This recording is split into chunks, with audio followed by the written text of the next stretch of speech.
everyone, I'm so sorry I didn't get a video out last week. I had a lot going on, but I'm hoping I can make it up to you with today's skill discussion.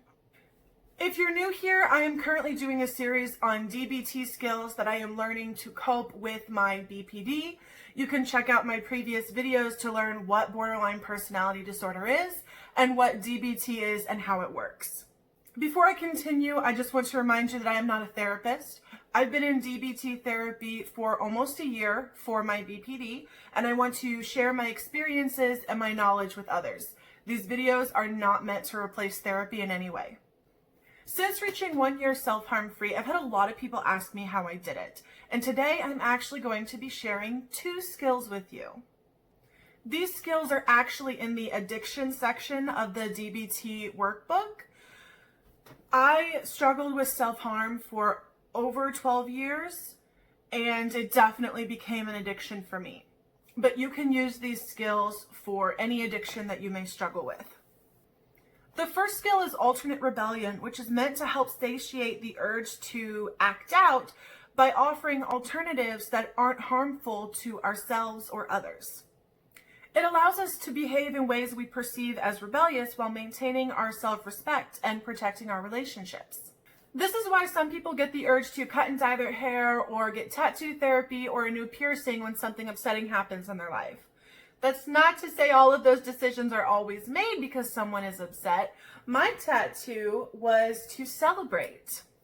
You don't have to do something quite so drastic either. The possibilities are really endless. You can go somewhere and scream, paint your nails or do your makeup bright, crazy colors, put off a chore to engage in a hobby you really enjoy, buy something impractical, or even draw on your skin where you want to hurt yourself. It doesn't really matter what you discover is effective for you as long as it's not harmful towards you or anyone else. I will include some links below to sites that have other alternate rebellion ideas for you to check out. The next skill is adaptive denial, which is a cognitive skill involving an unhelpful or unwanted urge or impulse to do something harmful or ineffective. These skills work really well together. The idea of adaptive denial is we deny that we even have that urge and try to convince ourselves we want something else instead. This is when you can choose some form of alternate rebellion. When you have the urge to self-harm, tell yourself it's an urge to draw or kickbox or listen to music really loudly. Engaging in that activity will not only satisfy your urge to act out, it will begin to rewire your brain. As you continue to do it, the urge to self-harm can transform into the urge to do whatever form of alternate rebellion you chose. Another side of adaptive denial is telling yourself you're going to put it off for 5 minutes. You only have to stand it for 5 minutes, and when that 5 minutes is up, you try to go another 5 minutes. While you're putting it off, try to engage in a distracting activity. You can do your alternate rebellion here. You just don't want to sit around and think about it for 5 minutes because that's going to make the urge stronger. We don't want to do this with the mindset that in 5 minutes we're going to cave to those urges. However, speaking from experience, I know how difficult it is to give up that form of coping. So if you do give in to that urge, don't beat yourself up. That is going to result in guilt and shame, which just perpetuates the cycle. Instead, praise yourself for being able to put it off as long as you did. That deserves acknowledgement. And the more you do it, the longer you'll be able to put off that urge. It's like a muscle. You don't immediately try to lift 350 pounds. You start with 5 pounds and build your strength and work your way up.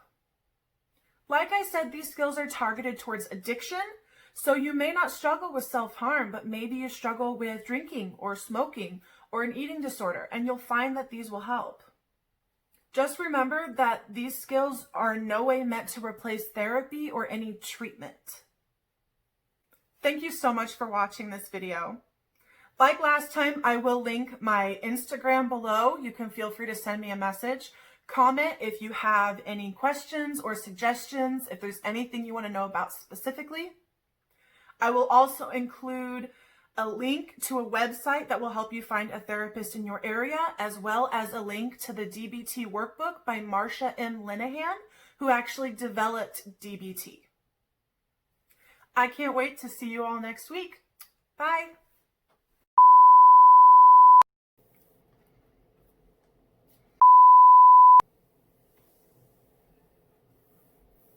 Okay.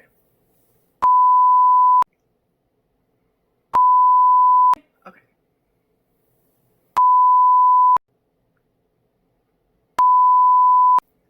Wait.